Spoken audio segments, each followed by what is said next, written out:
In the medieval era, marriage was far from the romanticized union we often envision today. Instead, it was predominantly seen as a political and social contract, intricately tied to family alliances, land holdings, and the continuation of dynasties. Love, as we understand it now, was rarely the primary foundation upon which marriages were built, especially for the royal class. Kings, princes, and noblemen who wielded immense power and influence had little regard for the conventional norms of love and fidelity. In fact, these men often saw marriage as a means to secure power, forge alliances, and produce legitimate heirs. As a result, many of these powerful men turned to the practice of concubinage, a long-standing custom in medieval Europe that allowed them to maintain mistresses in addition to their wives. Unlike modern relationships, where monogamy is typically expected and encouraged, medieval society operated under different rules, particularly for the elite.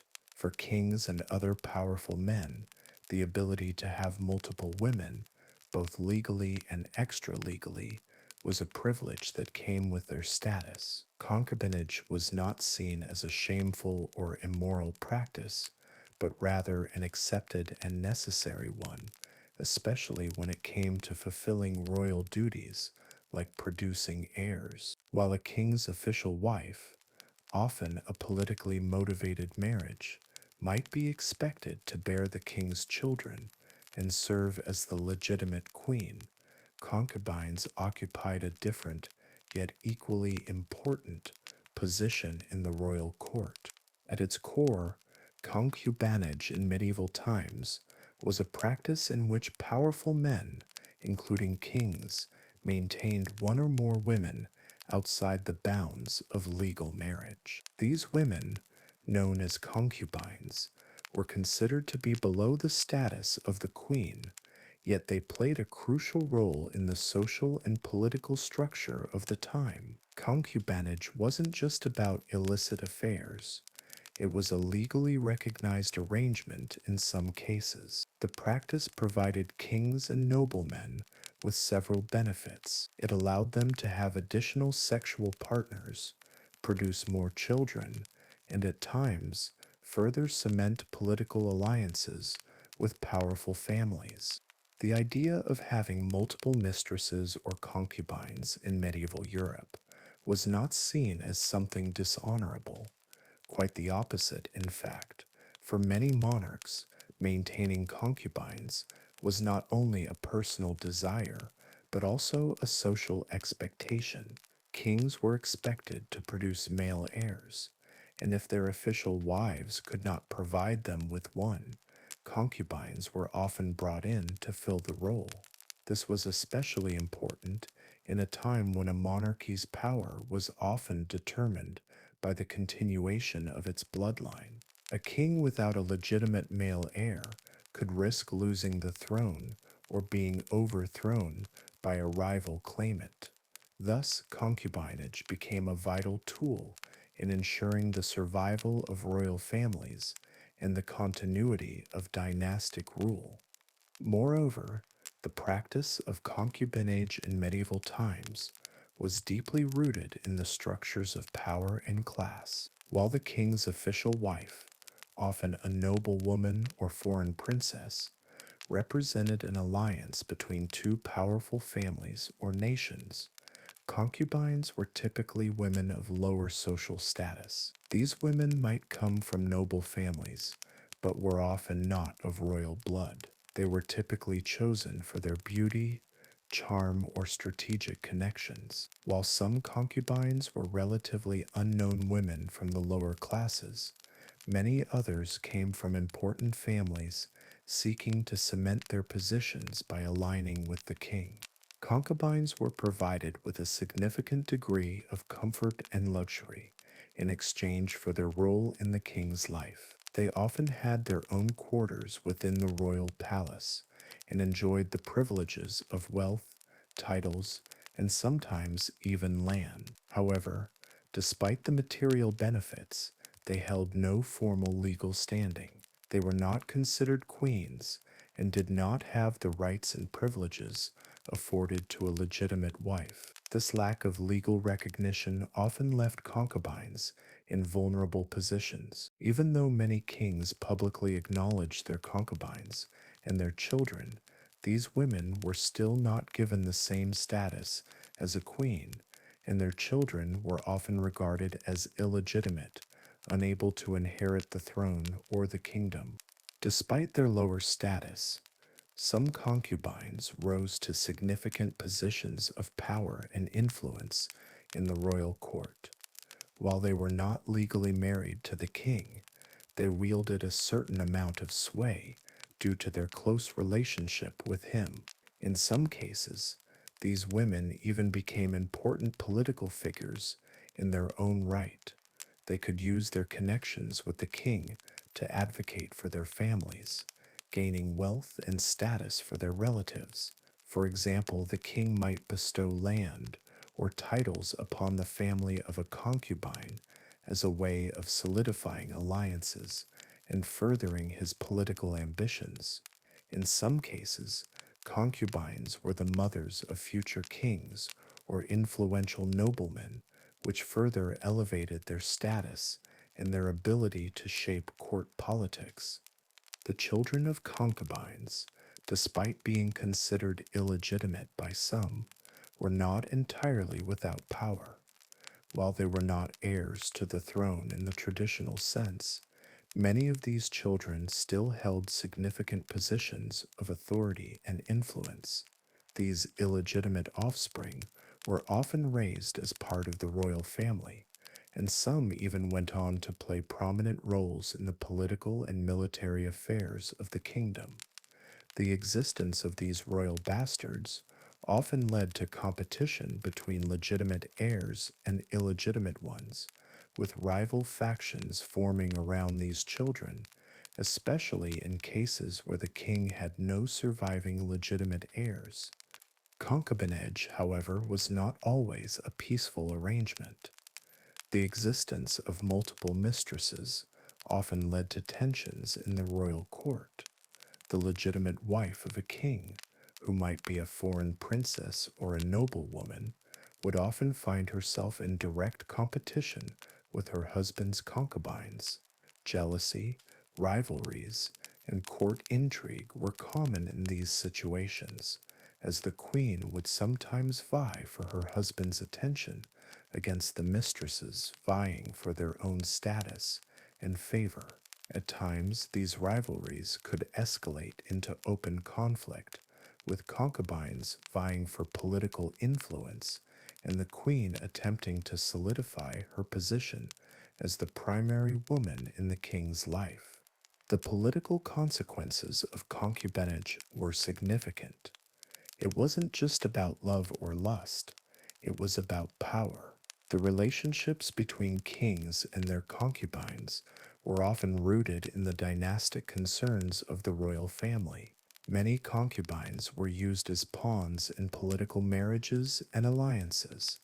A king might take a concubine from a rival family as a way of securing a political alliance, thereby increasing his influence and consolidating his power. In this sense, concubinage was also a way of strengthening the king's political position, especially if the concubine could provide a male heir, ensuring the continuation of the bloodline. The practice of concubinage was not without its critics. The Catholic Church, which had significant influence over European monarchs, condemned concubinage as a sinful practice.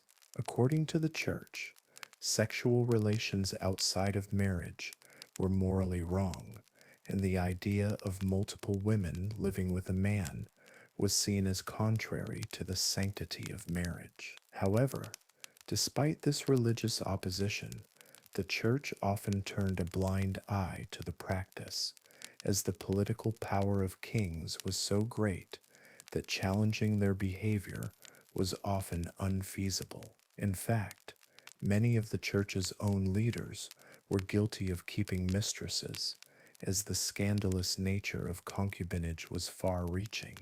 As time went on, concubinage began to lose its acceptability, and the institution of marriage became more strongly defined, especially under the influence of the Catholic Church. However, in the medieval period, it was an essential part of royal and noble life, helping to ensure the continuation of dynasties and maintain power within noble families. The practice of concubinage reflects the complex and often contradictory nature of medieval society, where politics, power, and sexual relationships were intertwined. In conclusion, the practice of concubinage during medieval times reveals the stark differences between the norms of the past and the expectations of modern relationships.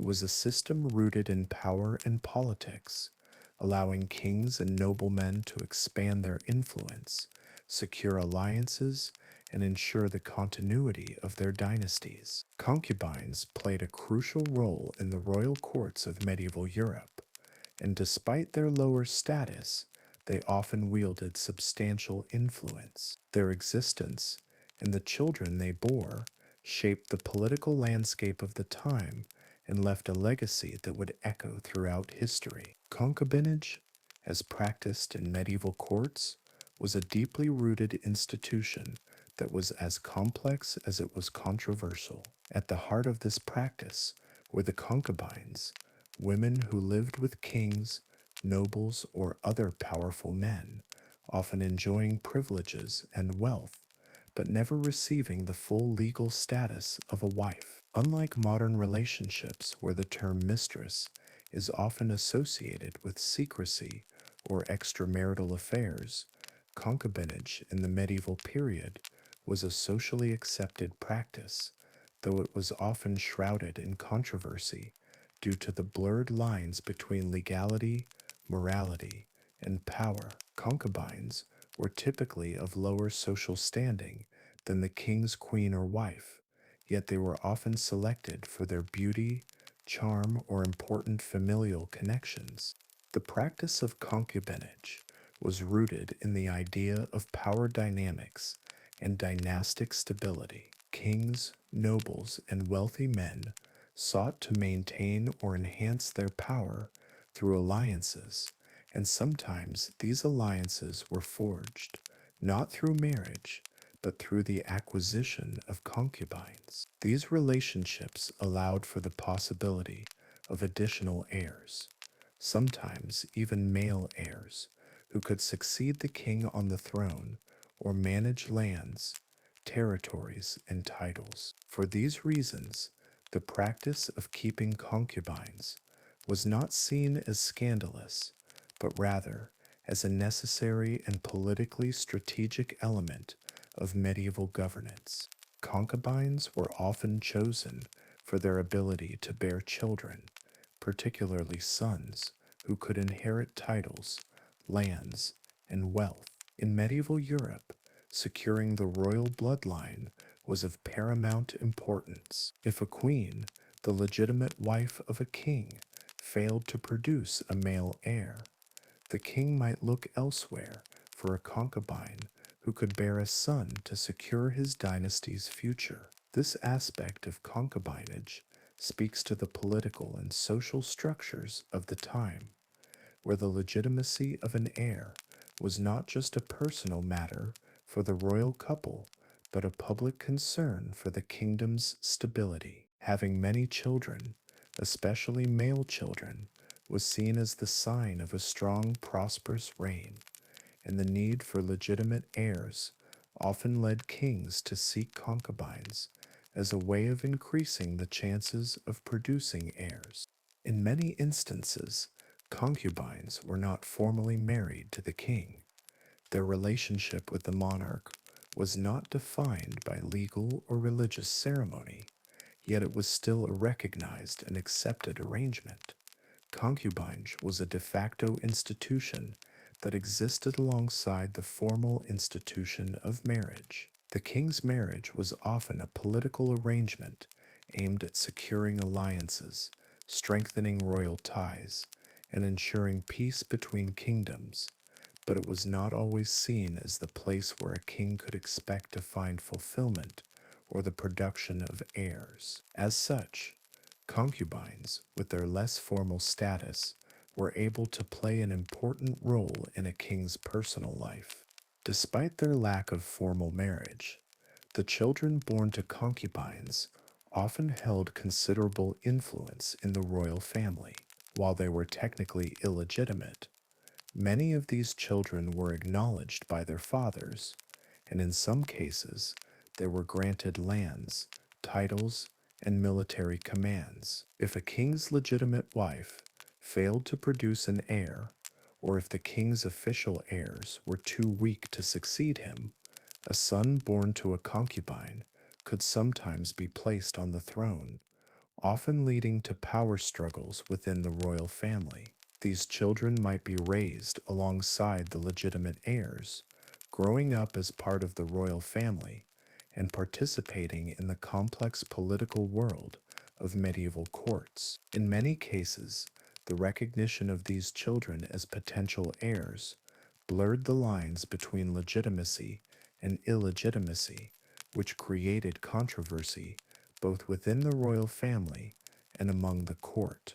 However, the status of a concubine was always precarious. While concubines were provided with wealth, protection, and a certain level of respect within the royal household, they were never granted the same legal rights or privileges as the queen. Their relationship with the king was always viewed as secondary to the official marriage, and they were often treated as political tools rather than true partners. Even though some concubines were beloved by their kings, the social stigma attached to their lower status never truly left them. Their children, while sometimes granted legitimacy by the king, were still not considered to be of the same status as the legitimate heirs born of the queen.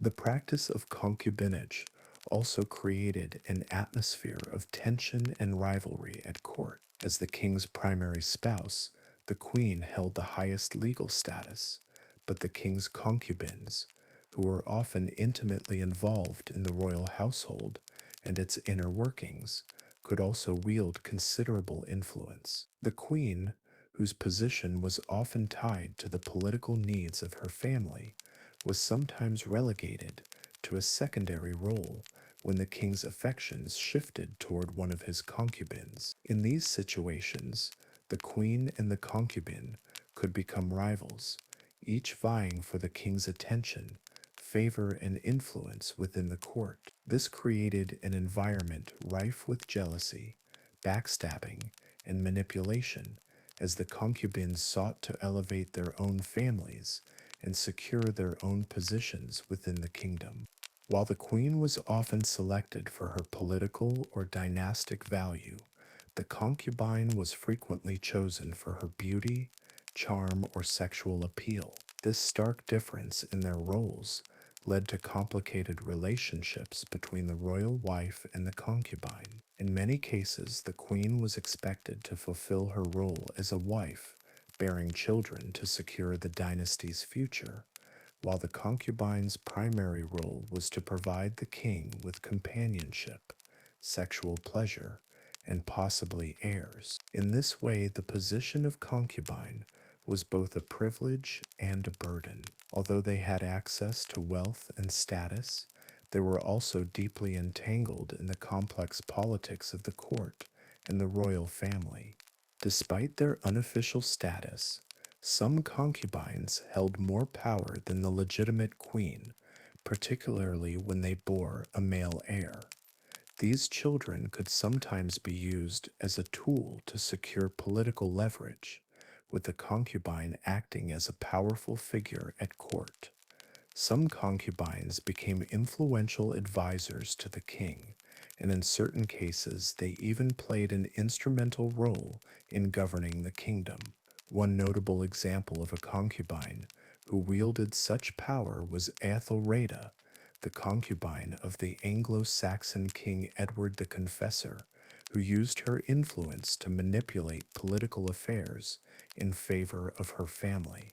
However, the power of the concubine was always precarious. Although they might enjoy the king's favor for a time, their position could be undermined by shifts in the king's affections or the rise of other political players at court. The queen, though often sidelined in favor of the concubine, had the support of the powerful institutions of the church and state, which made her position much more secure. In contrast, the concubine's position was never truly secure. A change in the king's feelings or the arrival of a new political alliance could quickly alter the balance of power. The relationship between a king and his concubine often blurred the lines between legality and morality, creating a highly controversial issue. While concubinage was socially accepted in certain contexts, it was also heavily scrutinized, particularly by the Catholic Church. The Church's teachings on marriage, celibacy, and sexual morality placed strict limits on what was deemed acceptable. In many cases, kings and concubines had to navigate the tension between the religious expectations of the time and the practical needs of securing heirs and political power. Although the church condemned adultery, concubinage was often overlooked by church officials, who were often more focused on securing the favor of powerful monarchs than enforcing their moral codes. The practice of concubinage was thus an institution that was as politically strategic as it was morally ambiguous. Kings who had concubines did so for reasons that transcended personal desires. They were fulfilling the dynastic and political needs of their families and securing their reigns for future generations. Yet, at the same time, this arrangement created social inequalities, power struggles, and often led to the birth of illegitimate heirs who would claim their place within the royal family, sometimes igniting conflicts within the court. The lasting impact of concubinage can still be seen today in the historical records and cultural narratives of many monarchies. The children of concubines, though born outside of marriage, often played a significant role in shaping the future of their kingdoms, and the practice of concubinage in medieval courts left a lasting mark on the power structures of the time. Though the practice eventually faded with the rise of more formalized systems of marriage and inheritance, it remains a fascinating chapter in the history of monarchies, reflecting the intersection of personal desires, political strategy, and the fluidity of royal power. The practice of concubinage, therefore, exemplifies not just the complexities of medieval court life, but also the deep interconnection between personal relationships and political power. In the medieval era, the continuation of a royal bloodline was of paramount importance. Monarchs understood that the survival of their reign and the legitimacy of their dynasty rested on their ability to produce heirs, particularly male heirs. A king's legacy was not merely a matter of personal achievement or territorial conquest. It was defined by the ability to pass on his throne to a rightful successor. The survival of the dynasty depended on ensuring that the royal family maintained its authority, its power, and its land holdings, which could only happen if a legitimate heir ascended the throne after the reigning monarch's death. For many kings, the primary purpose of concubinage was to secure the continuation of their bloodline, ensuring that their dynasties would endure long after their reigns ended. While royal marriages were often seen as strategic alliances between powerful families or countries, the ability of a queen to bear a male heir was never guaranteed. In the medieval period, marriage was often an arrangement forged out of necessity, rather than out of love or affection. Queens were frequently chosen for political reasons, with the goal of solidifying alliances, strengthening diplomatic ties, or preserving peace between kingdoms. As a result, the personal desires and fertility of the queen were sometimes secondary considerations. Queens were also not immune to the natural aging process, which could impact their ability to conceive, especially as they grew older. In a time when medical knowledge was limited and fertility was an unpredictable factor, it was not uncommon for a queen to be unable to bear the king a son, despite numerous attempts. The inability of a queen to provide a male heir was a common cause of concern for medieval kings who understood the political ramifications of a lack of succession. Without a male heir, the throne could pass to distant relatives, or worse, be claimed by rival factions, leading to instability and conflict within the kingdom. Kings, therefore, often sought concubines who were younger and more likely to bear children, especially sons, ensuring the stability and future of the monarchy. These concubines were not considered equals to the queen in terms of their legal status or position within the royal household, but their role in securing heirs made them indispensable. The role of concubines was particularly important in dynastic matters. In an era where royal succession was a matter of political survival, concubines often played the critical role of producing heirs who could inherit the throne or at least claim a position of power within the royal family. Concubines were typically selected for their youth, beauty, and fertility. Kings sought women who were capable of bearing strong, healthy children, preferably male, who could succeed the throne and maintain the king's legacy. In cases where the queen could not provide a son, the king turned to his concubines, whose children were often seen as legitimate heirs by the monarch, despite their unofficial status. In medieval Europe, the political system was deeply entwined with familial relationships. A king's legitimacy was often tied to the survival of his bloodline, and his position on the throne could be challenged if there were doubts about the legitimacy of his heirs. As such, kings and their families placed immense value on producing legitimate heirs, and many monarchs turned to concubinage as a means of ensuring that the royal family would continue for generations to come. Concubines, though often not formally married to the king, were seen as a necessary part of royal strategy. Their ability to provide sons was not just a personal or emotional need, but a strategic necessity that ensured the king's power and his family's legacy. Concubines, suas and like queens, were often excluded from the formal ceremonies of marriage and the status that came with it. They were not crowned as queens and did not enjoy the same legal rights or privileges. They did not have the formal title of queen consort and were often considered secondary to the legitimate queen. However, in terms of their relationship with the king, concubines often held significant influence. Many kings showered their concubines with wealth, lands, and other privileges, ensuring their comfort and status. While their position was not legally recognized, they were nonetheless powerful figures in the royal court. The role of concubines in the royal family was also influenced by their ability to produce children.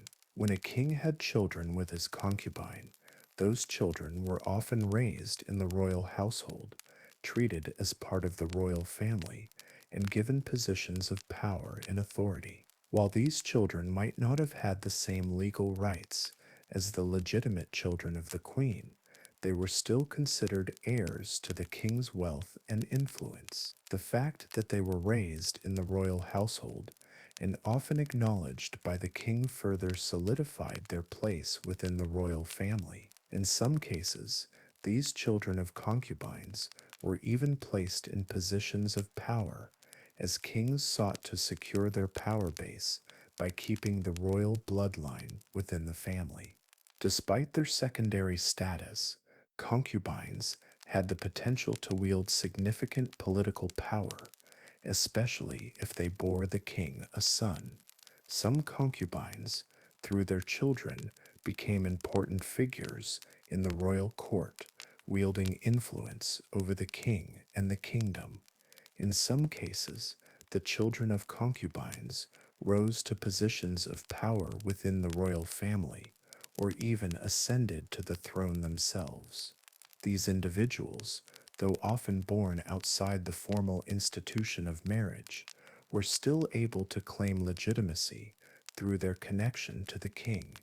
One of the most famous examples of a royal concubine exerting significant influence is the case of Athelreda, the concubine of Edward the Confessor, King of England. Athelreda's children by the king played significant roles in English politics, and her influence extended beyond the confines of her official status. Another example is Mistress Alice Perrers, the longtime lover of Edward III of England. Alice's relationship with the king allowed her to amass considerable wealth and political power despite her lack of formal marriage to the king. These concubines, while not granted the formal recognition of queens, were able to manipulate their relationships to influence the direction of royal policy and ensure the survival of their children.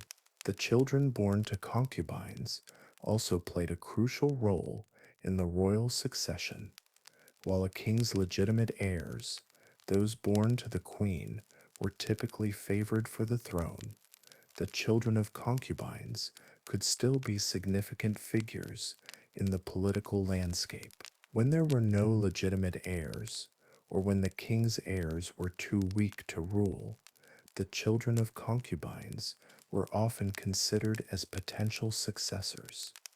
This created a situation in which a monarch's legitimate and illegitimate children could be in direct competition for the throne, leading to power struggles, court intrigues, and sometimes even wars for succession.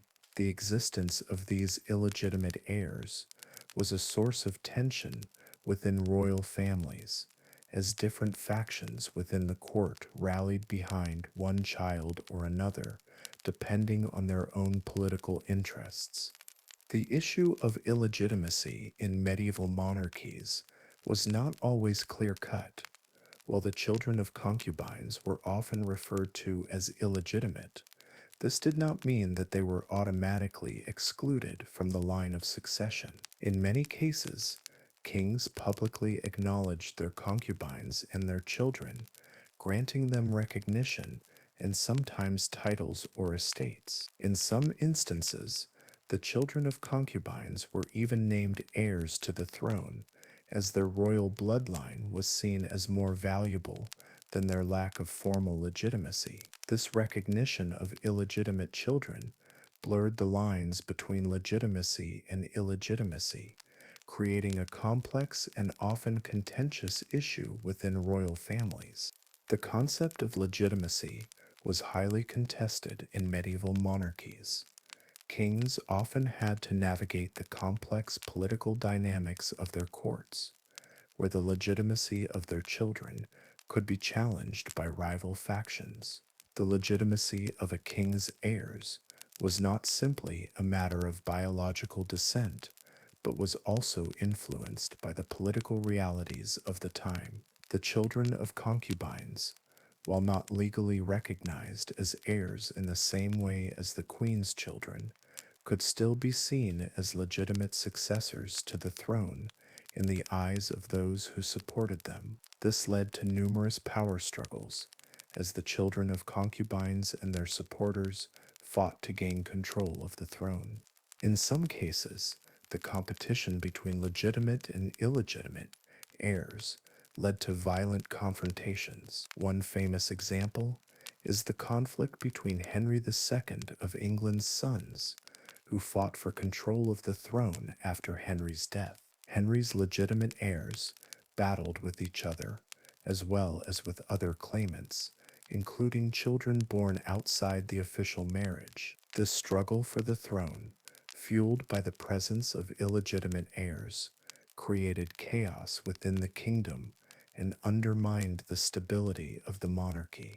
In conclusion, concubinage was a practice that played a crucial role in the continuation of royal bloodlines during the medieval period. Kings, in their quest to ensure the survival of their dynasties, often sought concubines who could provide them with male heirs. These mistresses, though not given the formal title of queen, were pivotal to the stability of royal families and the continuity of monarchies. Their role in producing heirs created complex power dynamics within royal courts, as the children of concubines could challenge the legitimacy of the legitimate heirs. Despite their lower status, concubines wielded significant political influence, and their children became integral figures in the royal family. Concubinage was not just a matter of sexual desire or personal relationships. It was a strategic and politically necessary practice that allowed kings to safeguard their legacies and maintain their power. The institution of concubinage in medieval monarchies, while crucial to ensuring the survival of royal dynasties, was often shrouded in secrecy. While kings, noblemen, and other powerful figures may have maintained concubines to secure male heirs and reinforce their dynastic positions, the public, and often the court, were kept largely in the dark about these extramarital relationships. The reasons for this secrecy were multifaceted, ranging from political necessity to concerns over social perceptions, religious dogma, and the need to maintain an image of piety and moral authority. Kings and their courts worked carefully to maintain the image of lawful and righteous rulers, even if their private lives told a different story. This delicate balancing act, one that required maintaining the secrecy of concubinage, was vital to upholding royal authority and ensuring the stability of the monarchy. Concubinage, though an accepted practice in many royal courts, was not always seen as a wholly respectable institution.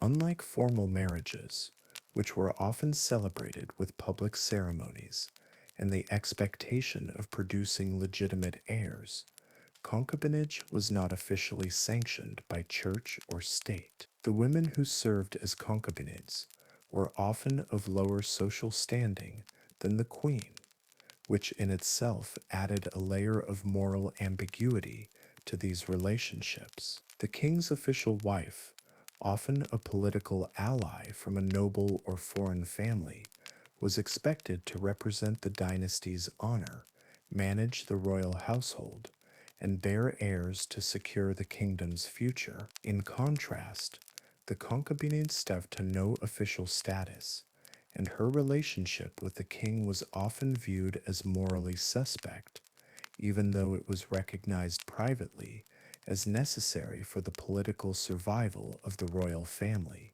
Because of the perceived moral ambiguity surrounding concubinage, kings had to be cautious about allowing these relationships to be made public.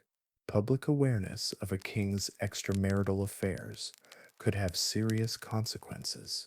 The common people, as well as the court elite, might view these affairs as a betrayal of the sanctity of marriage, or worse, as evidence of a lack of control over the king's passions.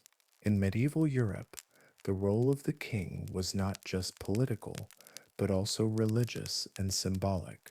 A king was often seen as a divinely appointed ruler, a representative of God's will on earth. For a king to be seen as indulgent in sexual affairs outside of marriage, especially with women of lower status, could tarnish his image as a virtuous and godly leader. The moral expectations placed upon monarchs were immense. In a time when the Catholic Church wielded considerable power, the sanctity of marriage was an important issue. The Church saw the marital bond as sacred, and the king, as a Christian ruler, was expected to uphold these principles. Any deviation from the norms of a lawful marriage could be seen as a sin or a breach of divine law.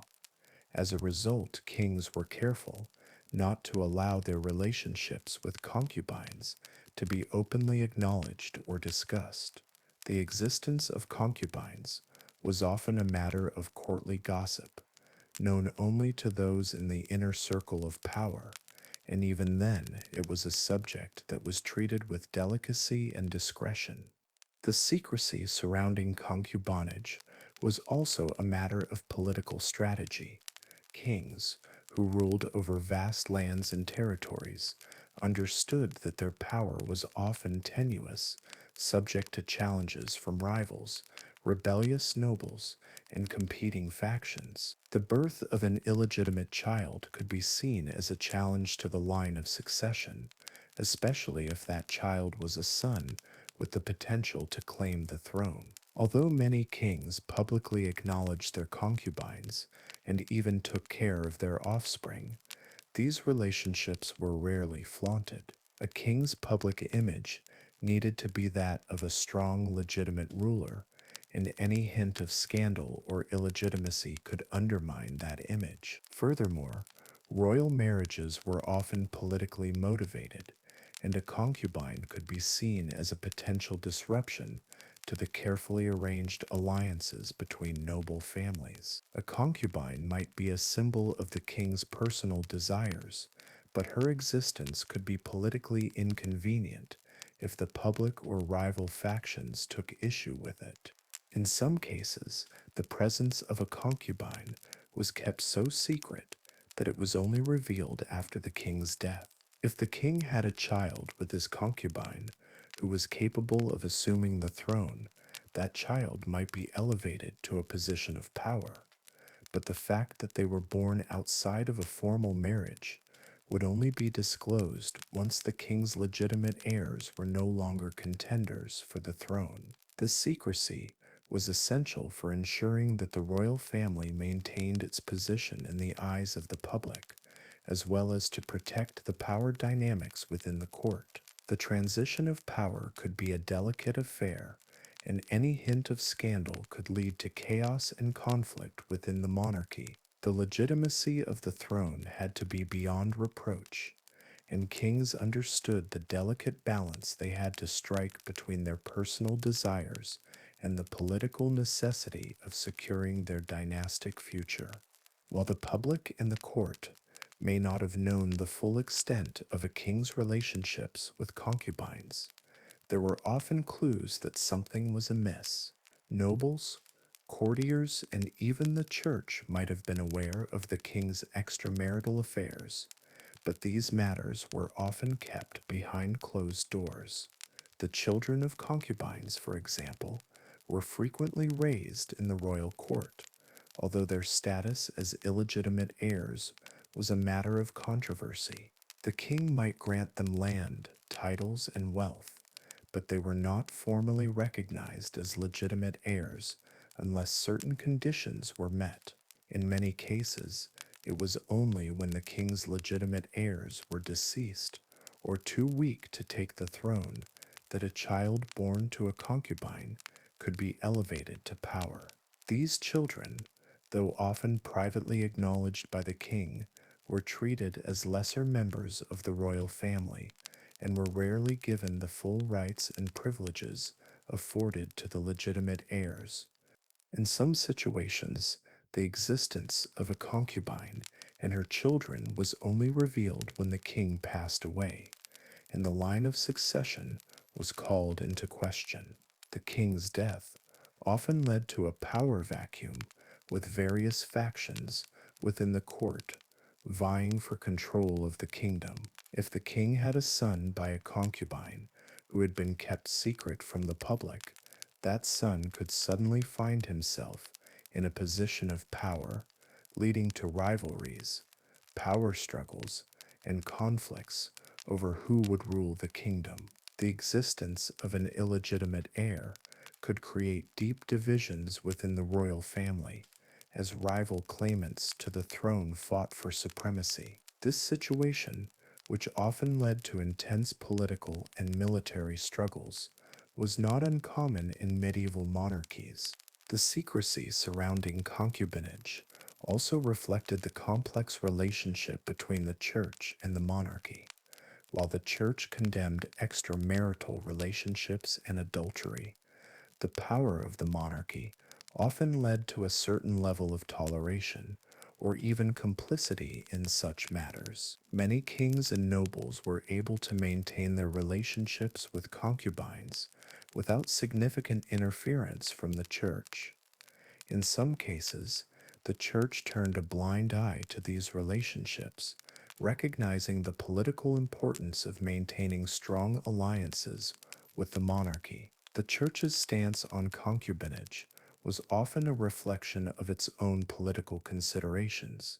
Many kings and noble families were key patrons of the church, and the church's relationship with these rulers was often more pragmatic than doctrinal. This created a situation in which the monarch's private affairs could be ignored as long as they did not publicly challenge the authority of the church or the legitimacy of the monarchy. Despite the secrecy that surrounded concubinage, it was not always completely hidden from the public.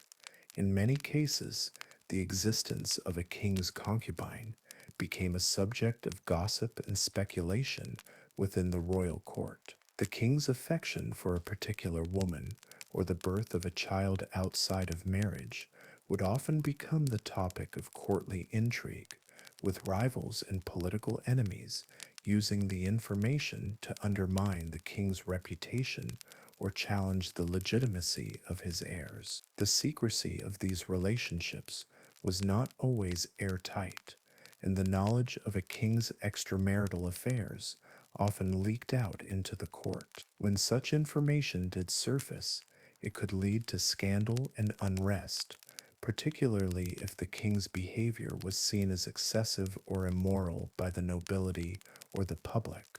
The secrecy surrounding concubinage was not unique to any one kingdom or dynasty. Across medieval Europe, kings and noblemen engaged in extramarital relationships with concubines, but the extent to which these relationships were kept secret varied from region to region. Some monarchs, particularly those in powerful kingdoms, were able to keep their affairs hidden from the public for longer periods of time. In other cases, the concubines and their children were acknowledged in secret, but the full extent of the relationship remained hidden until the king's death or until a challenge to the throne brought the matter to light.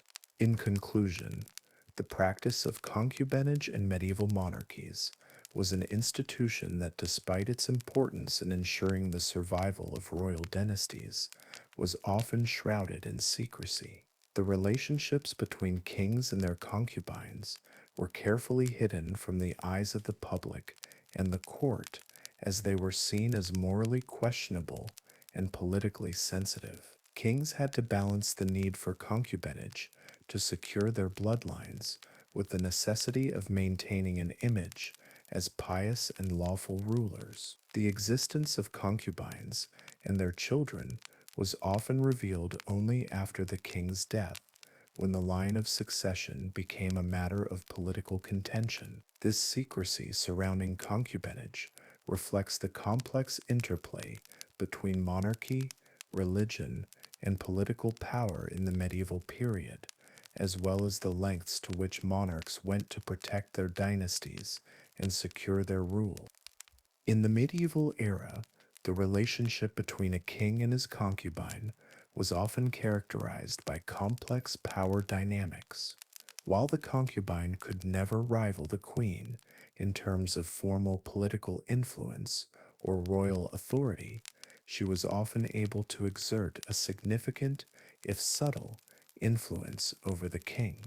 These relationships were not just based on physical attraction or personal desire, they were deeply enmeshed with the social, political, and economic fabric of the kingdom.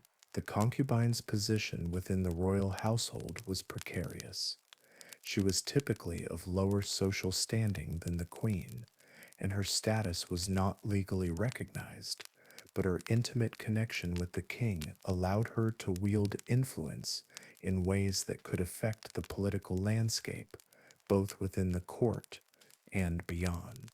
The power dynamics between a king and his concubine were rarely straightforward. The queen was traditionally the official and lawful wife, with a public role defined by political alliances, social expectations, and the need to provide heirs. As the mother of the legitimate children of the king, the queen held a special position of authority in the royal household. She had control over the court's social and ceremonial functions and was often expected to provide counsel to the king on matters of diplomacy, governance, and statecraft. The concubine, on the other hand, held no official title and had no legal authority, yet her influence within the court was often far more subtle, but equally significant. In a society where the king's political power was paramount, a concubine's ability to exert influence was largely determined by her relationship with the king, and like the queen, who wielded influence through formal channels, such as ceremonial roles, formal advice, and political alliances, the concubine often had a much more personal connection to the king, one that gave her access to his private life, and by extension, some degree of influence over his decisions. Although the queen held a public position, the concubine's influence often stemmed from her intimate connection to the king, which allowed her to shape his personal views and even guide his decisions in ways that the queen could not. The most significant factor in the concubine's ability to exert influence was her relationship with the king himself.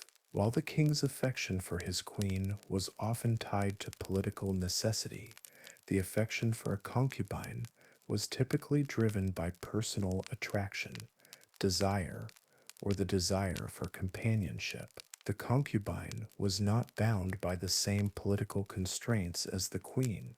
She did not represent the interests of an allied family or foreign nation. As a result, the king's relationship with the concubine was often much more personal and intimate, and in many cases, the concubine could use this personal connection to gain favor or influence at court.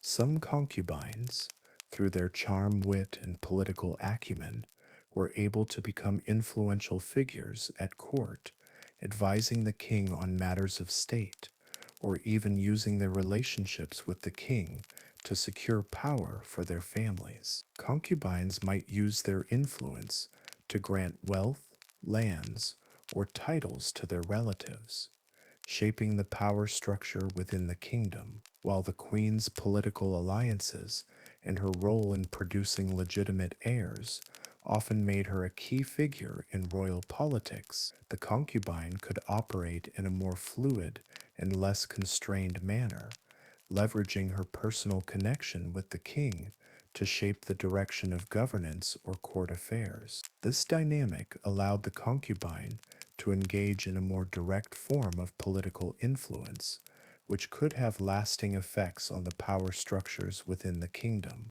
The influence of concubines at court was not always exercised in overt ways. In many cases, concubines wielded power through behind-the-scenes negotiations, subtle manipulations, and strategic alliances. By advising the king on matters of state, a concubine could steer royal decisions that favored her own interests or those of her family.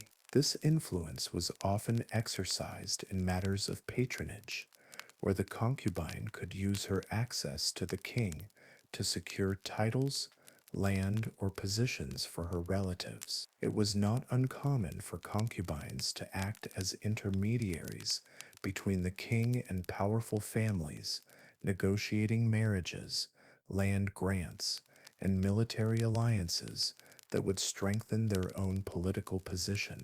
For example, in some medieval courts, concubines used their proximity to the king to secure advantageous marriages for their siblings or children, thus ensuring the continued power and influence of their families. By arranging these alliances, concubines could help their families rise to positions of power, both within the royal court and in the broader political structure of the kingdom. These relationships could also shape the political landscape by ensuring that certain families were kept in the king's favor or that rival factions were kept at bay. In many ways, the concubine's ability to shape the balance of power within the court was directly linked to her ability to influence the king, using her relationship with him to secure favors for herself and her family.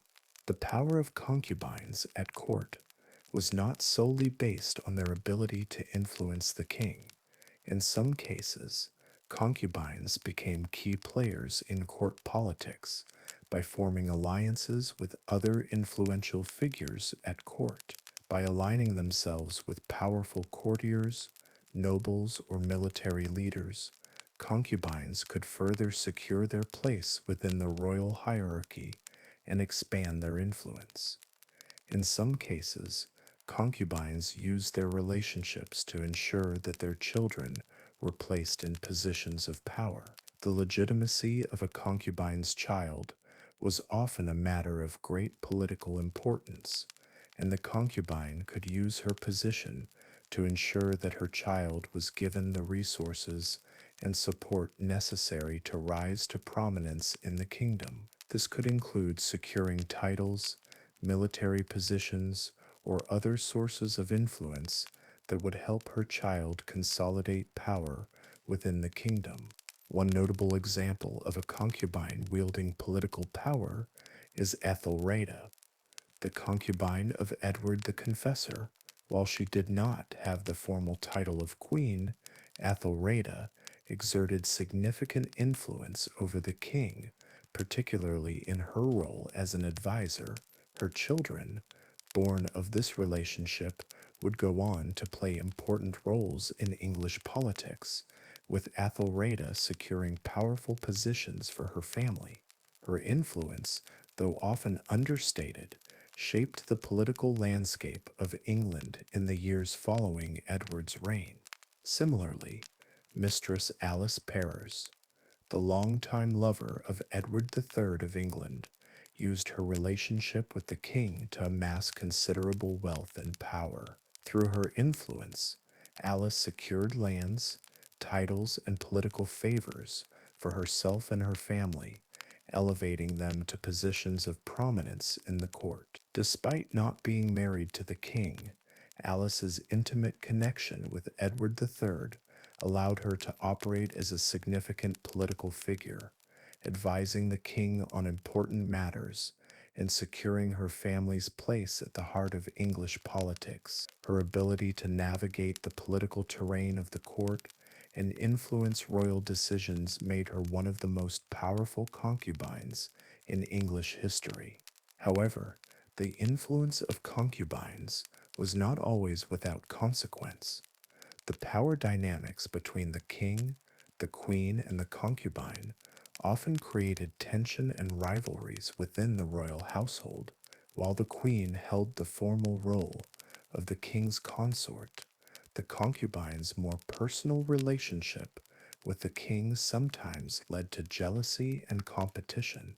The queen, whose power was often derived from her political alliances and her role in producing heirs, might view the concubine as a rival for the king's affections and attention. Similarly, the courtiers and nobles who relied on the queen's support for their own positions at court might see the concubine as a disruptive force who could undermine the political stability of the kingdom. These rivalries could manifest in open conflict, with factions at court vying for the king's favor and the concubine's influence. The existence of concubines also contributed to the instability of royal succession. Although a king's legitimate heirs were typically preferred for the throne, the birth of an illegitimate child to a concubine could create complications. If a concubine's child was acknowledged by the king and elevated to a position of prominence, it could challenge the position of the legitimate heirs, leading to rivalries and disputes over succession. In some cases, the existence of multiple claimants to the throne, legitimate and illegitimate, led to civil wars, power struggles, and political unrest, as different factions within the kingdom fought to secure their place in the royal lineage. Despite the inherent tensions and rivalries that arose from the king's relationships with concubines, their ability to shape the political landscape of the court was undeniable. Concubines, though not formally recognized as queens, could wield significant influence through their personal connections to the king and their strategic use of power within the court. Their ability to secure power for their families, influence royal decisions, and navigate the complex politics of the court allowed them to play an integral role in the governance of the kingdom, even if their influence was often exercised behind the scenes. The power dynamics between the king and his concubine were multifaceted and complex. While the concubine could never hold the same level of formal authority as the queen, her role in shaping the political and social structure of the kingdom was significant. Through their relationships with the king, concubines were able to exert influence, secure power for their families, and navigate the treacherous world of medieval court politics. Whether by granting land, titles, or political favors, concubines played an essential role in maintaining the power structures of medieval monarchies. Their influence, though often subtle and behind closed doors, had a lasting impact on the trajectory of royal families and the kingdoms they ruled. In conclusion, the power dynamics between a king and his concubine were often unequal, with the concubine occupying a position that lacked formal authority. However, concubines were able to exert significant influence over the king, using their relationships with him to secure power for themselves and their families. Their influence was often subtle and indirect, but it was no less powerful in shaping the political structure of the kingdom. The concubine's ability to navigate the complex dynamics of court politics allowed her to play a pivotal role in ensuring the continued power and stability of the monarchy. In medieval monarchies, the children born from concubinage were often placed in a precarious position, acknowledged by the king as his offspring, but rarely granted the same legal rights, privileges, and claims to the throne as the legitimate children born of the queen. This distinction between legitimate and illegitimate heirs was not just a matter of legal status, but one that had profound implications for the political landscape of the kingdom. Despite their often strong royal bloodlines, these children were typically excluded from the formal line of succession unless the king had no legitimate heirs. Yet their very existence could pose a significant threat to the stability of the monarchy, especially when the throne was contested or when a king's succession plan was unclear or in dispute. In such situations, the presence of illegitimate children within the royal family often led to fierce rivalries, courtly intrigue, and deadly political struggles as these children sought to claim their rightful place in the line of succession. The situation for children born from concubinage was inherently fraught with tension and uncertainty. The legal and social framework of the time was clear. Children born of a legitimate marriage had the first claim to the throne, while those born outside of wedlock were often considered second class heirs, regardless of their royal parentage. In many cases, the children of concubines were treated with a certain degree of privilege due to their royal blood, but they were still regarded as illegitimate in the eyes of the law, and their path to the throne was obstructed by a series of barriers that placed them at a disadvantage when it came to matters of inheritance and succession. In the context of medieval kingdoms, the need for a male heir was often paramount. Kings were expected to pass down their thrones to their sons, and the survival of the dynasty depended on the successful production of male heirs. If a king's legitimate queen failed to bear him a son, or if she was unable to provide a viable heir due to age or fertility issues, the king often turned to concubines as a means of ensuring that a male heir would be born. In these circumstances, the children born of concubinage were often viewed as essential to the survival of the royal dynasty. But while they might have been acknowledged as the king's offspring, and sometimes even granted wealth, lands, and titles, they were rarely allowed to inherit the throne unless the king's legitimate heirs were absent, deceased, or unable to assume power. Their status as illegitimate children, born outside of a formal marriage, meant that they were usually excluded from the royal succession, even though they were part of the royal bloodline. However, the position of the illegitimate children of kings was never entirely settled. While many monarchs might have openly acknowledged their children from concubinage, they would often reserve their right to formally elevate them to the throne only in the event that the legitimate heirs either could not or would not succeed. This practice created uncertainty and rivalry, especially when the line of succession was unclear or when there were multiple children, both legitimate and illegitimate, competing for the throne. Such rivalries often led to intense court politics as different factions within the kingdom rallied behind one or another claimant, depending on their political affiliations, ambitions, or personal relationships with the king or his concubines. The consequences of this ambiguity in the royal line of succession were profound. Monarchies, by their nature, were not always stable, and the absence of a clear successor could lead to power struggles that would destabilize the kingdom. In these situations, children born of concubinage, who were often denied formal recognition as heirs, could become a source of contention with their supporters pushing for their inclusion in the line of succession. This situation was particularly fraught when a king's death left an unclear path to the throne, or when a king's relationship with his legitimate heirs was strained or distant.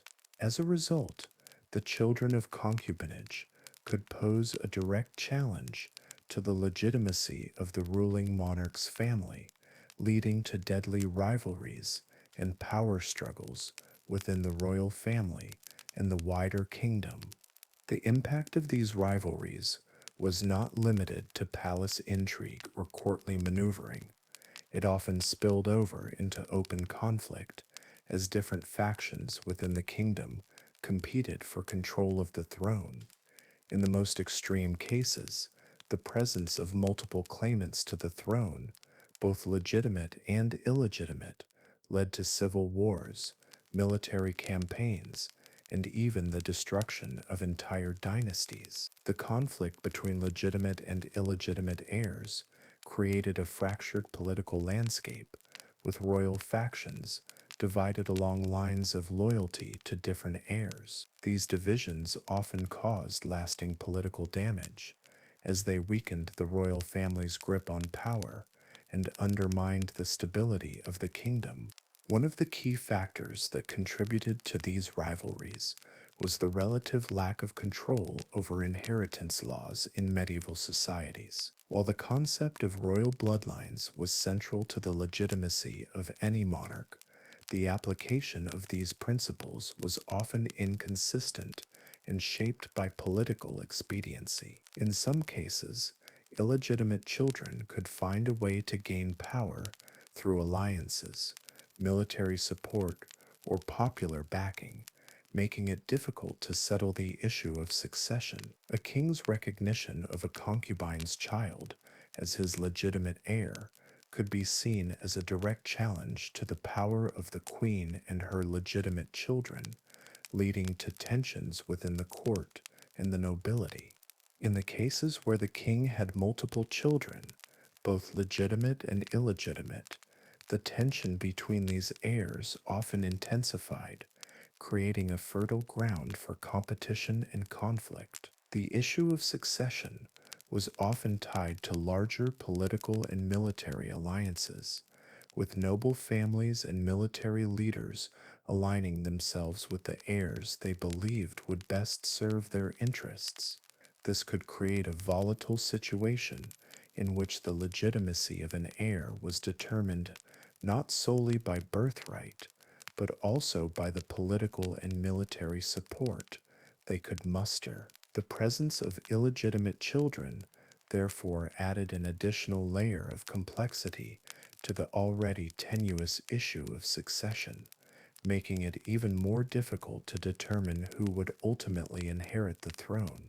A famous historical example of the impact of illegitimate heirs on royal succession is the conflict surrounding Henry I of England. Henry I, King of England from 1100 to 1135, had numerous illegitimate children, but his legitimate heirs were all daughters, which led to a crisis when he died without a male successor. Henry's only legitimate child, Matilda, faced significant opposition from other factions, many of which supported Henry's illegitimate son Robert of Gloucester. The conflict between Matilda and Robert's supporters led to a series of battles and prolonged civil war, known as the Anarchy. The existence of multiple claimants to the throne, both legitimate and illegitimate, sparked a power struggle that resulted in widespread instability in England for many years. Similarly, in France, during the Capetian dynasty, the existence of illegitimate children caused significant tension in the succession. For example, Louis XIV of France, known as the Sun King, had several illegitimate children throughout his reign, some of whom were recognized and given titles and lands. However, these children were not granted the same rights as his legitimate heirs, and when it came to the question of succession, the king's legitimate children took precedence. The presence of these illegitimate heirs, though not legally recognized as successors to the throne, could still play a role in the power dynamics of the royal court, as different factions vied for their support.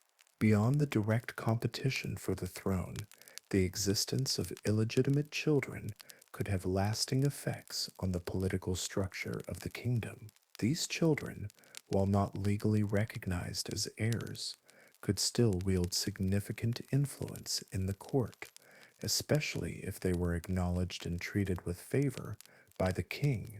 The king's treatment of his illegitimate children, whether they were granted wealth, lands, or military titles, could influence their ability to accumulate power and resources, making them formidable figures within the kingdom. This created an environment where the presence of illegitimate children added layers of complexity to the already delicate balance of power within the royal court. The legitimacy of heirs, therefore, was not only an issue of legal status, but also one that could affect the political and military stability of a kingdom. The presence of illegitimate children, particularly those acknowledged by the king and treated as legitimate heirs, could disrupt the delicate balance of power and make it difficult to ensure a smooth transition of power upon the king's death. The competition between legitimate and illegitimate heirs often led to bitter rivalries, with different factions of the court and the nobility rallying behind one heir or another, depending on their political allegiances. In conclusion, the children born from concubinage in medieval monarchies were often placed in a precarious position. While they might be acknowledged as the king's sons or daughters, they were rarely allowed to inherit the throne unless the king had no legitimate heirs. These children often grew up in the shadow of the legitimate heirs, with their existence posing a significant threat to the royal family, particularly when disputes over succession arose. Rivalries between legitimate and illegitimate heirs were common, often resulting in intense power struggles, courtly intrigue, and at times violent conflict. The complex web of political alliances, military support, and legal considerations surrounding the question of succession made it difficult for any monarch to ensure a smooth transition of power. The presence of illegitimate heirs added an extra layer of uncertainty to an already unstable situation, leading to significant political instability and sometimes deadly court politics. The struggle for the throne, driven by the presence of both legitimate and illegitimate heirs, was a defining feature of many medieval monarchies, shaping the political and military history of the time. Concubinage in medieval society was often more than just a personal relationship. It was deeply intertwined with political power and strategy. The concubines of kings, far from being mere mistresses, were frequently caught in a complex web of political machinations, serving as pawns in the broader game of alliances and power dynamics. These women were not only chosen for their beauty or charm, but also for their ability to help further the political and dynastic ambitions of the monarchy. They were often strategically positioned to play significant roles in shaping the political landscape of the court, the kingdom, and even the broader region. In a time when marriages were often more about political strategy than love, concubinage provided another avenue for kings to forge alliances and secure their rule. A king could use a concubine to strengthen ties with important noble families, foreign courts, or powerful factions within the kingdom. The concubine's role in these political dynamics was not simply that of a sexual partner. She was often an essential part of the king's broader political strategies. By choosing a concubine from a prominent family or influential faction, the king could secure the loyalty of powerful nobles or gain the support of influential groups. These relationships were not purely personal, but were bound up in the intricacies of court politics, power struggles, and the constant jockeying for position among rival factions. The practice of concubinage, in this sense, was deeply political. The king's choices were seldom made in isolation. His selection of a concubinage was often influenced by the broader political realities of the time. Kings often sought to use their concubinates to ensure the political stability of their reign and to secure their family's future. A concubinate from a powerful noble house could act as a conduit for strengthening political and military alliances, consolidating power within the court, and solidifying the king's position within the kingdom. The concubinate, therefore, was frequently a strategic asset, someone who could wield influence not only over the king's private life, but also over the broader political landscape.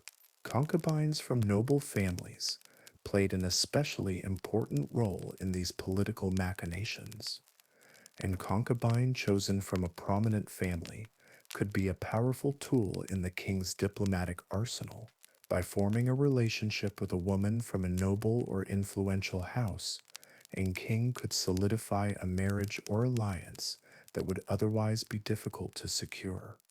The concubine's position within the royal household could provide her family with access to power, resources, and status, creating a mutually beneficial arrangement. In many cases, the king's relationship with a concubine from a noble house helped to cement alliances between rival factions, reinforcing the king's ability to maintain control over his kingdom.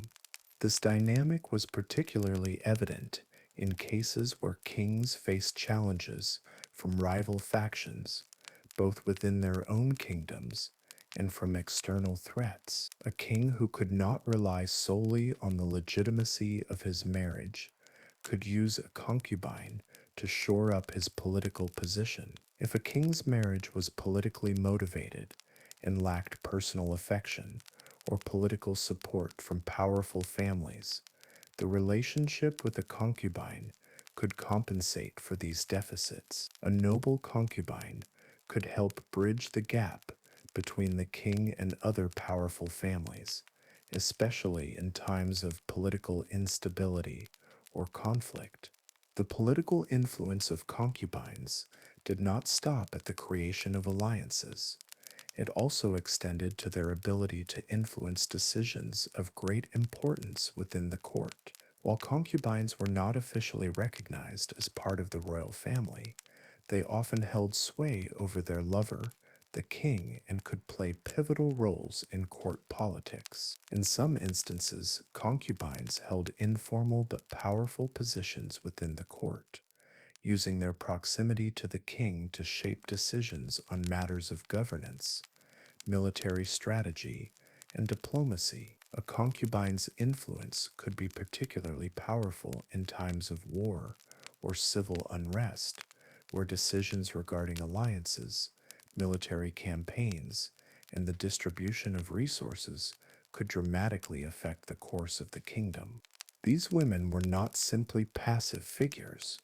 Many concubines used their position to become politically active and shape the policies of the kingdom. Through their relationships with the king, concubines could act as unofficial advisors, offering counsel on various matters of state. Their influence could extend beyond the king's personal life and reach into the administration of the kingdom, particularly if the concubine had a strong political connection or was particularly skilled in navigating the complexities of court politics. For example, a concubine from a family with military or diplomatic experience might offer advice on strategic alliances, troop movements, or trade negotiations, all of which were crucial to the king's reign.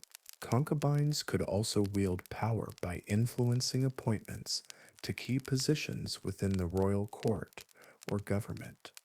By advocating for relatives or allies to receive titles, land, or military commands, concubines could shape the power structure within the kingdom.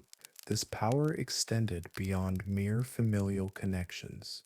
It also had the potential to reshape the kingdom's political landscape, strengthening certain factions and weakening others through these informal means of political influence.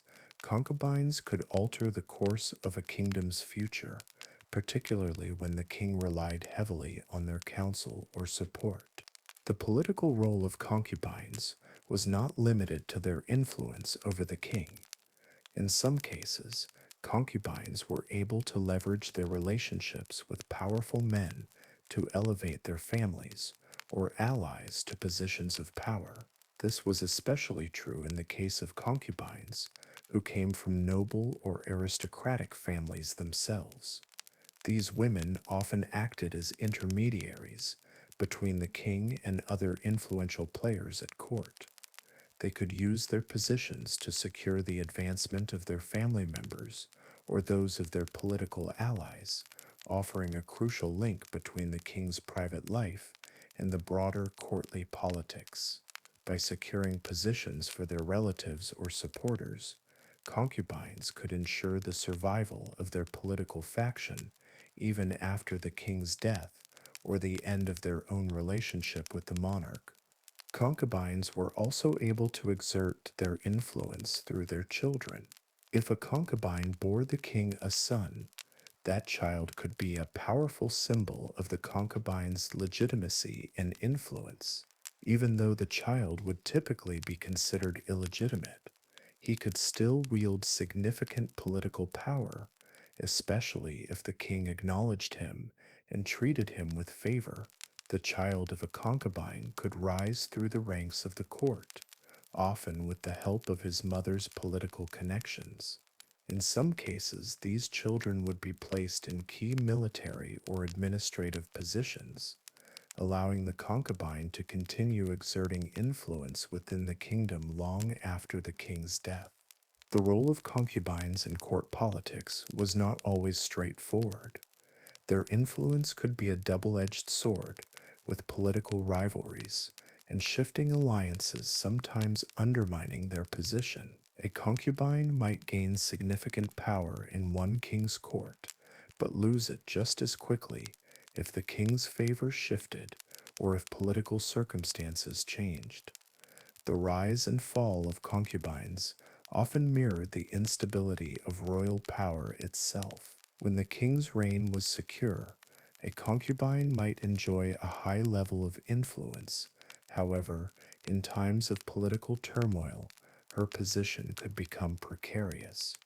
Factions at court might turn against her, seeing her as an obstacle to their own ambitions. In some cases, the concubine's relationship with the king could become a point of contention, leading to plots, intrigue, and even violence.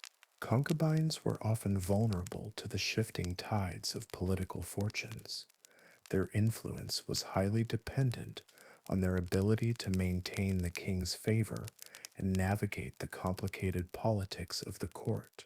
If a king's marriage was politically important, or he faced external threats from rival kingdoms, the concubine could be sidelined in favor of more traditional alliances. The political dynamics of medieval courts were highly fluid, and concubines, despite their close relationship with the king, were not immune to the volatile nature of royal politics. In some cases, concubines who held significant political sway were able to create powerful dynasties of their own. These women used their position within the royal court to promote their own family's interests and secure positions for their children, making them important political figures in their own right. For example, the concubine Alice Perrers of Edward III of England, who was a prominent figure in the English court during the 14th century, used her influence with the king to amass wealth, land, and power for her family. Despite not being legally married to the king, Alice's political acumen and ability to navigate the complexities of royal politics allowed her to wield significant influence.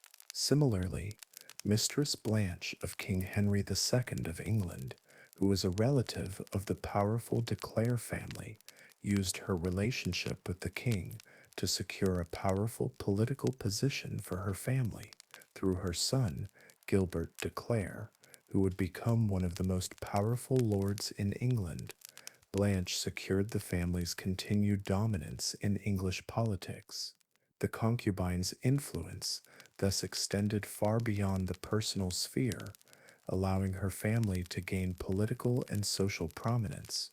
The strategic role of concubines in political machinations was not limited to European monarchies. In many parts of the world, including the Islamic empires, concubinage played a significant role in consolidating power and forging political alliances. For example, in the Ottoman Empire, the concubines of the Sultan were often strategically chosen from powerful families or foreign courts, ensuring that the Sultan's rule was supported by a network of loyal factions. These concubines often gave birth to sons who could one day ascend to the throne, adding an additional layer of intrigue and political maneuvering to the royal court. In conclusion, concubines in medieval societies were far more than just mistresses. They were integral players in the political machinations of their time. They played key roles in shaping alliances, consolidating power, and influencing decisions of great importance. Kings often strategically selected concubines not only for their beauty or charm, but also for their ability to strengthen the king's political position, forge alliances with powerful families, and secure the loyalty of key factions. While their influence was often exercised behind the scenes, concubines were able to wield considerable political power within the royal court, shaping the future of dynasties and influencing the course of history. Their role in medieval politics was multifaceted and complex, and their ability to shape the political and social structures of their time cannot be underestimated. In medieval society, concubinage was a practice that occupied a paradoxical space, acknowledged and often accepted in some circles, yet simultaneously condemned as immoral by others. The dynamics surrounding concubinage were deeply entangled with the political, religious, and social structures of the time. For kings, nobles, and powerful men, concubinage provided a way to exert power, secure political alliances, and ensure the survival of dynasties through the birth of heirs. Yet, at the same time, the practice was often regarded with a sense of moral disapproval, particularly from religious and societal leaders who viewed it as a challenge to the sanctity of marriage. The Catholic Church, with its rigid views on marriage and sexuality, condemned concubinage as a sinful practice that violated divine law. However, the Church's relationship with the practice of concubinage was complicated by its own internal contradictions, as many members of the clergy were known to have mistresses or concubinage, leading to a curious blend of condemnation and toleration within the religious hierarchy. Concubinage in the medieval period was not viewed uniformly across society. For the ruling classes, kings, lords, and wealthy nobles, it was often seen as a necessary institution, a means of preserving and extending their power, while the church and the broader public might disapprove of such relationships. The political and dynastic benefits of maintaining concubines were clear. Powerful men often used concubinage to secure male heirs when their queens were unable to produce sons, or when the royal marriage had become politically inconvenient. The legitimacy of heirs born to concubines was often a matter of political debate, but the practice of concubinage itself was rarely questioned, as it served practical and political purposes. Kings could marry for political alliances, but concubines offered a way to satisfy personal desires and to ensure the succession of their bloodline. The public's view of concubinage was complicated by the social class of the individuals involved. For the nobility, it was often seen as a way of consolidating power, whereas for lower classes, the practice might be viewed with more suspicion and disapproval. In many instances, concubinage was a visible part of elite life, particularly in royal courts, where kings and lords openly kept concubinates, sometimes with as much or even more attention than their legitimate wives. While the king's marriage to a queen might be an official affair, his relationship with the concubinates was often kept in the private realm, and her children, though acknowledged by the king, were generally seen as less legitimate. The dual standards of marriage and concubinage in the aristocracy created a societal division between what was considered morally acceptable for the ruling class and what was acceptable for the common people. For the church, the situation was far more complicated. The Catholic Church, as the dominant religious institution in medieval Europe, held significant influence over both moral and political affairs. The Church's teachings on marriage were clear. Marriage was a sacrament ordained by God, meant to be lifelong and monogamous, and any sexual relations outside of this sacrament were sinful. Concubinage, as a form of extramarital relationship, was thus condemned as a moral failing. The Church held that any relationship outside the bonds of marriage was inherently immoral, and concubinage was no exception. Furthermore, the practice of concubinage was often seen as a violation of the natural order, as it ignored the sanctity and permanence of the marital bond. The Church's position on concubinage, therefore, was one of condemnation, as it directly conflicted with the institution of marriage and the Christian moral code. However, despite the Church's condemnation of concubinage, there was a glaring contradiction at play. Many clergy, including high-ranking members of the Church, such as bishops, abbots, and even popes, were known to have mistresses or concubines, often living openly with them. This hypocrisy within the Church was not a new development, but rather a long-standing issue. The higher clergy, who were supposed to live celibate lives in accordance with their vows, were often far more lax in their personal lives. In some cases, the children of these illicit relationships were acknowledged and even given land, titles, and privileges by their fathers, further complicating the moral stance of the Church. These clergy members, who maintained concubines, did so for a variety of reasons, including personal desires, the desire to continue their family line, or the need to maintain a certain social standing within the aristocracy. Despite the official condemnation of concubinage by the Church, many powerful figures within the Church continued to participate in the very practice they preached against. The Church's reaction to concubinage was also influenced by its political and financial needs. As an institution, the Church had to navigate a complex relationship with the secular powers that be, including kings, emperors, and noble families. The Church often relied on the support of powerful secular rulers for both political and economic reasons. In many instances, kings and princes would be the Church's patrons, donating lands, money, and other resources in exchange for the Church's blessing or influence. In return, the Church was often reluctant to publicly challenge or condemn the actions of these powerful men, especially when those men were instrumental in furthering the Church's political and financial goals. As a result, while the Church condemned concubinage in its official doctrine, it frequently turned a blind eye to the practice when powerful men were involved. This disconnect between the Church's teachings and its actions contributed to the overall ambivalence surrounding concubinage in medieval society.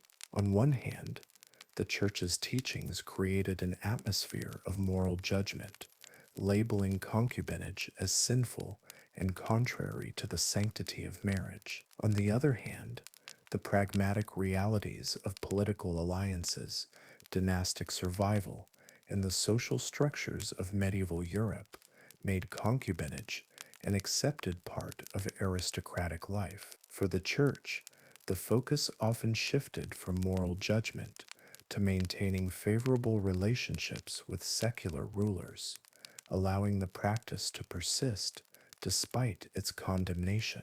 This created a sense of tension between the Church's moral stance and the secular world's acceptance of concubinage as a normal part of aristocratic life. The existence of concubinage in medieval society also revealed deeper issues about gender and power.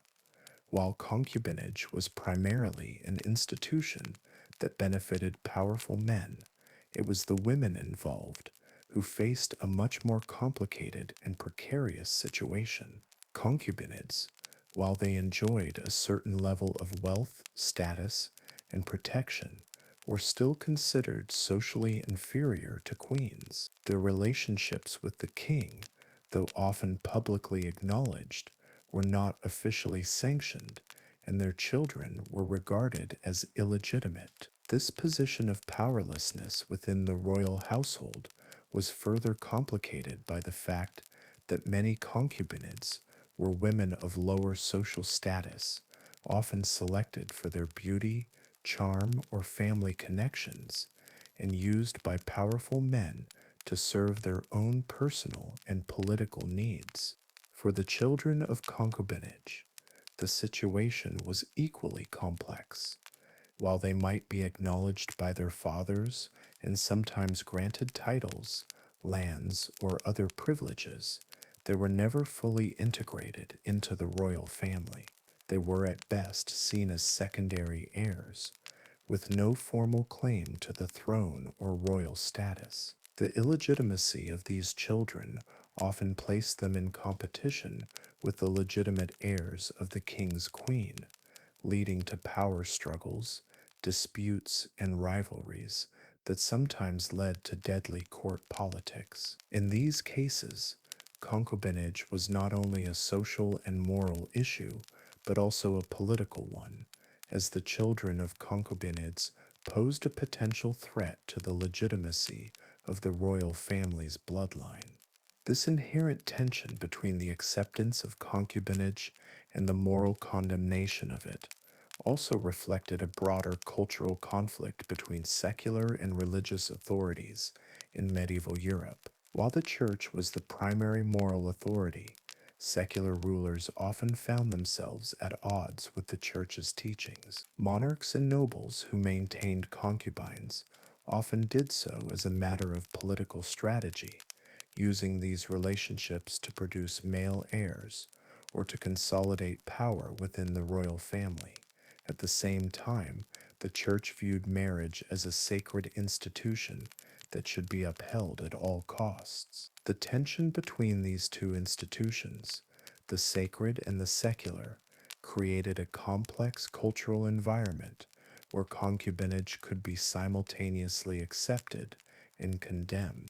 In conclusion, medieval society's view of concubinage was one of deep ambivalence, shaped by both practical needs and moral teachings. While concubinage was often accepted as a necessary part of aristocratic and royal life, it was also viewed with disapproval by religious authorities, who saw it as a challenge to the sanctity of marriage. The Catholic Church, while condemning concubinage, was itself complicit in its practice, as many clergy members were known to have concubinates. This hypocrisy within the church, along with its political and financial ties to powerful rulers, created a system in which concubinage could persist despite its condemnation. Ultimately, concubinage was a practice that reflected the tension between the secular and religious worlds, the need for dynastic survival, and the inequalities of gender and power in medieval society. Concubinage, as a practice in medieval royal courts, left a legacy that was both critical and complex, playing a significant role in the survival of royal dynasties, while simultaneously sowing seeds of discord, rivalries, and political instability. The institution of concubinage was deeply intertwined with the power structures of medieval Europe, serving as both a tool for ensuring the continuation of royal bloodlines and a source of future conflicts within royal families. While concubinage provided kings and rulers with a means of securing heirs when their queens were unable to do so, it also contributed to the creation of illegitimate heirs, rival factions, and intense familial strife. These dynamics, often unseen in their immediate consequences, shaped the political landscape for centuries to come, leaving behind a legacy marked by a complex web of relationships that sometimes tore royal families apart, even as they ensured the survival of their dynasties. In many ways, the legacy of concubinage was one of paradoxes. On the one hand, it served a vital purpose in the preservation of royal lines, particularly in times when queens were unable to produce heirs.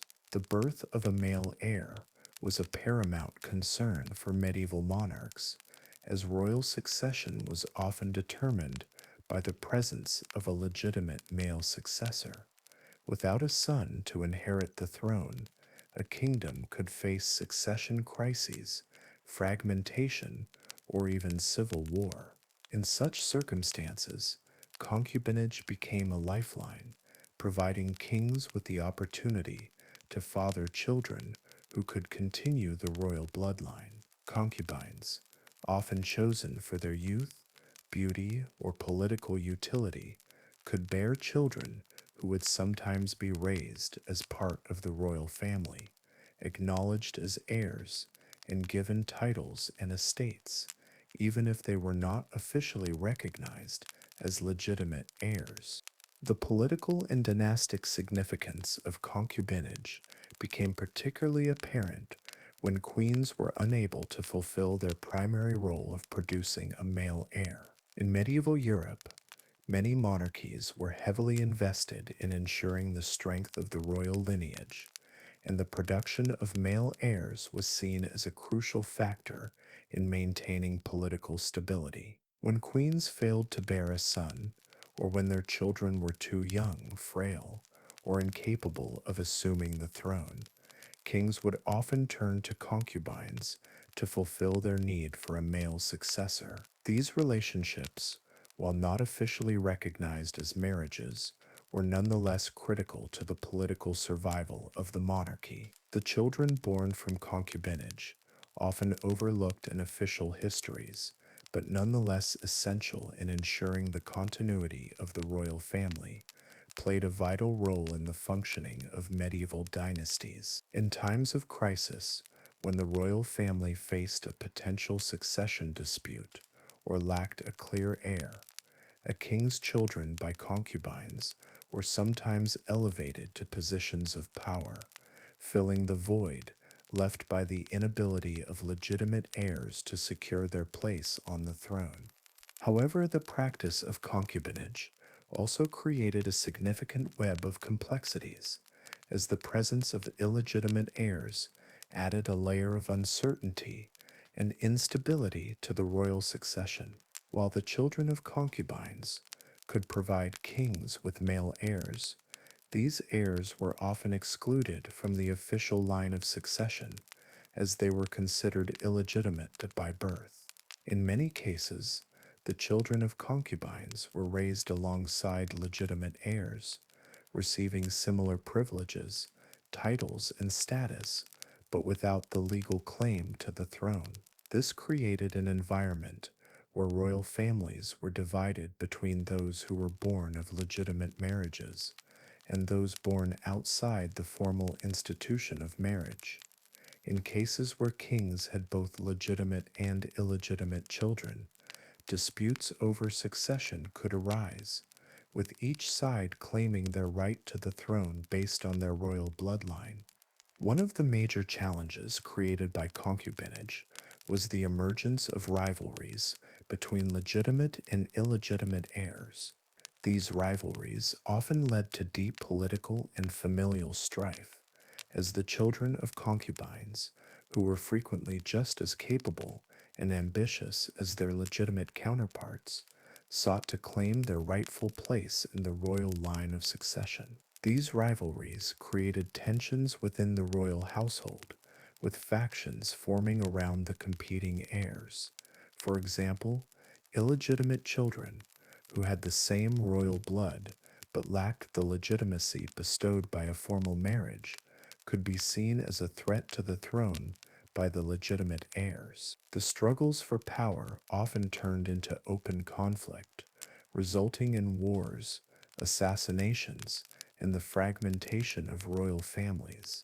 In some cases, the presence of illegitimate heirs led to full-blown civil wars, as competing factions fought for control of the throne. One of the most famous examples of this is the conflict that arose after the death of King Henry I of England. Henry I, who had no surviving male heirs from his legitimate marriage, had several illegitimate children, one of whom, Robert of Gloucester, was a claimant to the throne. After Henry's death, his legitimate daughter Matilda became the center of a bitter struggle for the English crown. Matilda's reign was contested by Robert of Gloucester and other supporters of the legitimate line, and the resulting conflict, known as the Anarchy, created chaos in England for several years. The rivalry between legitimate and illegitimate heirs was one of the key factors in this conflict, and the legacy of concubinage played a central role in the instability that followed Henry's death. Similarly, in France, the children of concubines played a significant role in the political and military landscape. During the Capetian dynasty, several French kings kept concubines who bore them sons, some of whom later became influential figures in French politics. These illegitimate children, though never formally recognized as heirs to the throne, played key roles in the royal court and often became powerful nobles in their own right. The competition between legitimate and illegitimate heirs, particularly in cases where there were competing claims to the throne, fueled political unrest and power struggles within the French monarchy. The existence of illegitimate heirs created divisions within the royal family and the court, as different factions aligned themselves with either the legitimate heirs or the children of concubines, often leading to infighting and weakened authority. The legacy of concubinage also had long-term consequences for the political landscape of medieval Europe. The presence of royal bastards, while sometimes contributing to the continuity of the royal family, also created an environment of instability and division within the monarchy. The existence of illegitimate heirs complicated the succession process, as they were frequently seen as rivals to the legitimate heirs, even if they were acknowledged by the king. These tensions often played out through complex power struggles, with the court, the nobility, and other political factions supporting or opposing different claimants to the throne based on their own interests. The result was a fragmented political environment where royal families were divided along the lines of legitimacy, and the struggle for power became more a matter of political alliances and strategic marriages than mere bloodlines. As a result, the legacy of concubinage left a lasting mark on the political structure of medieval kingdoms. The children born from concubinage, while often just as capable and ambitious as their legitimate counterparts, were relegated to the margins of power. They were excluded from the legal rights of succession, and their very existence often threatened the stability of the monarchy. The lack of clear succession rules, compounded by the political ambitions of illegitimate heirs, created a volatile environment in which power could shift quickly and unpredictably. In some cases, the children of concubinage, though they could not formally inherit the throne, found other ways to secure power through military strength, political maneuvering, or by forming alliances with key players at court. In addition to the political instability created by these rivalries, the legacy of concubinage also shaped the social structures of medieval societies. The children of concubines, though often given a measure of wealth, land, and titles, were still viewed as second-class members of the royal family. Their status as illegitimate heirs made them outsiders in the eyes of the law, and their relationships with the legitimate heirs were often strained or adversarial. The divisions between legitimate and illegitimate heirs reinforced a social hierarchy within the royal family and at court, with concubines and their children occupying a lower social stratum than the queen and her legitimate offspring. These social divisions further fueled political tensions, as those from less prestigious backgrounds sought to improve their standing through strategic alliances, military support, and the accumulation of power. The legacy of concubinage also contributed to the development of ideas about legitimacy and inheritance in medieval Europe. The distinctions between legitimate and illegitimate heirs were not simply legal, they were also deeply tied to notions of social and political legitimacy. The rule of primogeniture, which often dictated that the eldest legitimate son would inherit the throne, created a rigid system of succession that excluded those born outside the bounds of marriage. Yet, despite this exclusion, the ambition of royal bastards and the ability of some kings to acknowledge their illegitimate children created a complex web of relationships that challenged traditional ideas of inheritance. These challenges to the established order often led to instability, conflict, and civil war, as factions within the kingdom vied for control of the throne, with competing claims of legitimacy undermining the authority of the monarchy. In conclusion, the legacy of concubinage in the medieval period is one marked by both dynastic survival and political strife. While concubinage played a crucial role in preserving royal bloodlines, particularly in times when queens were unable to produce heirs, it also created a tangled web of illegitimate heirs and rivalries that often destabilized kingdoms. The children born from concubinage were sometimes just as capable and ambitious as their legitimate counterparts, but were denied the rights of succession. This created tensions within royal families, leading to power struggles, civil wars, and political upheaval. Ultimately, the legacy of concubinage in medieval Europe was one of complexity, marked by the delicate balance between the survival of dynasties and the challenges posed by rival heirs. The impact of these relationships on the political landscape of the time continues to be felt in the history of royal succession and the political dynamics of medieval Europe. In conclusion, concubinage was an integral and often pivotal part of medieval royal life. While contemporary perspectives may reduce concubinage to mere affairs of passion or sexual indulgence in the medieval period, these relationships were far more complex. The mistresses of kings, often chosen from noble families or high-ranking circles, were not just objects of desire.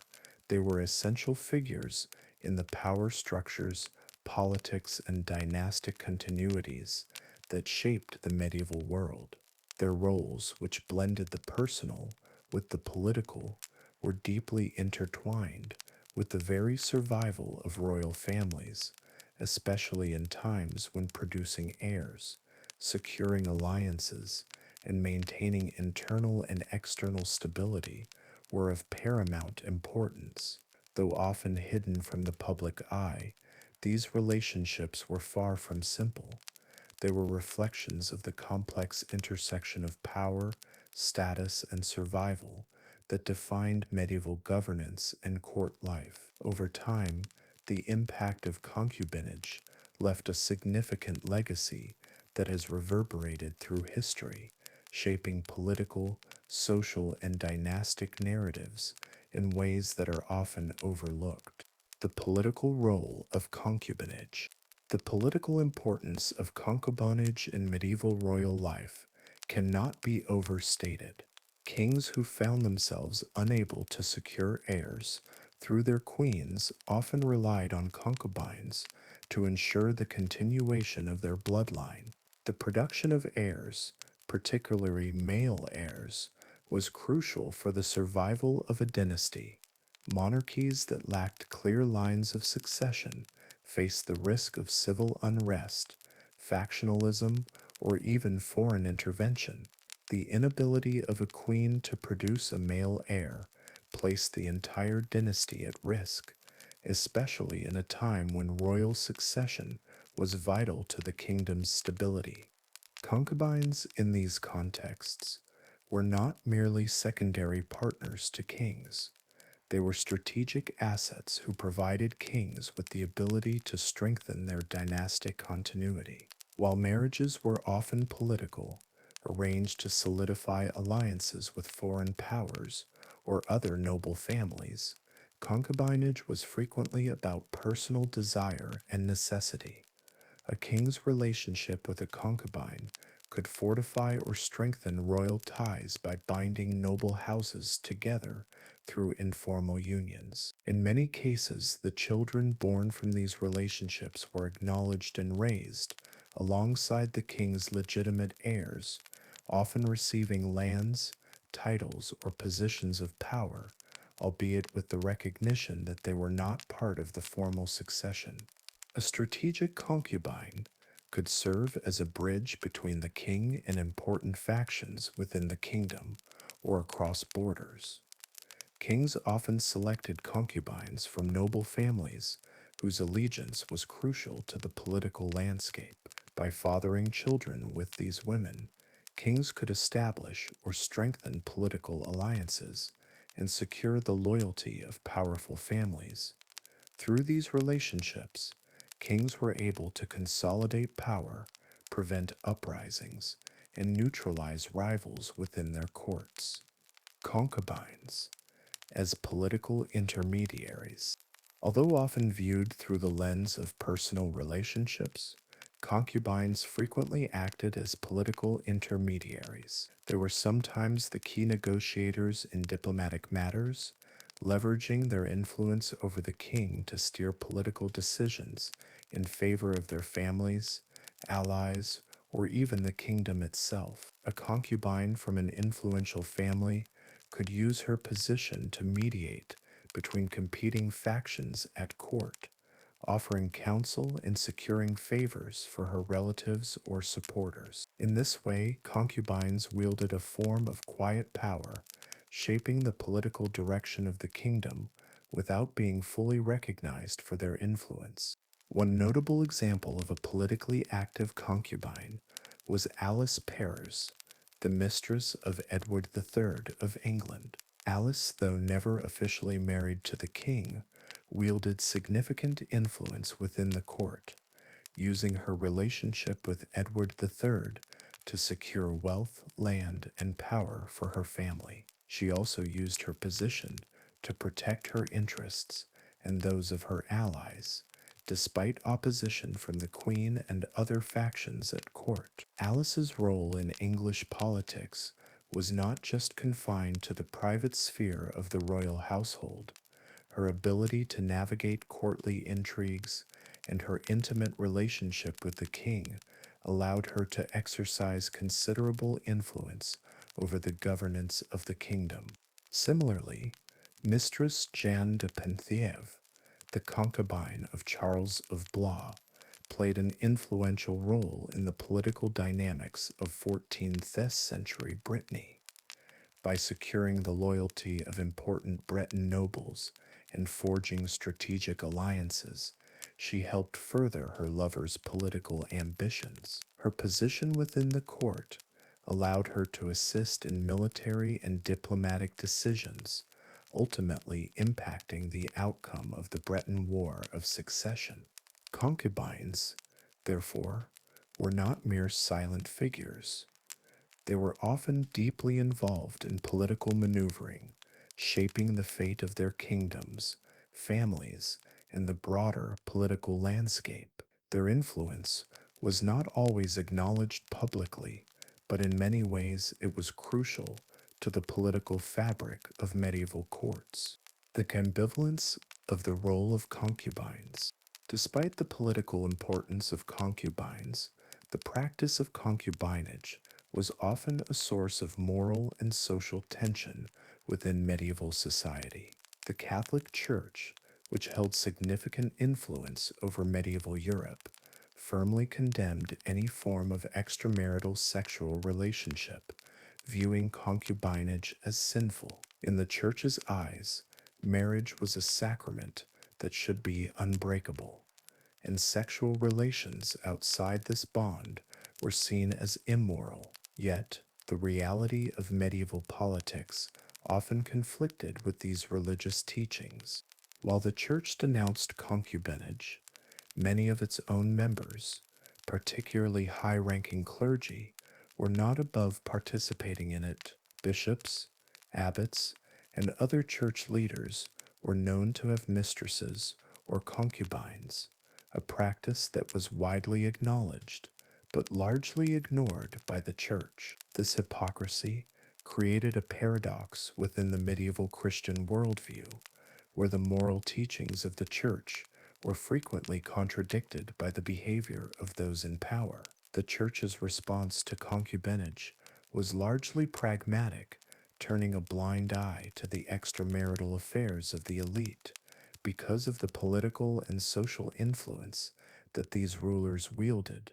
For kings and noblemen, concubinage was also a delicate balancing act between personal desires, dynastic necessity, and public perception. While it was not considered entirely immoral for a king to have a concubine, it was an issue that had to be handled carefully to avoid scandal.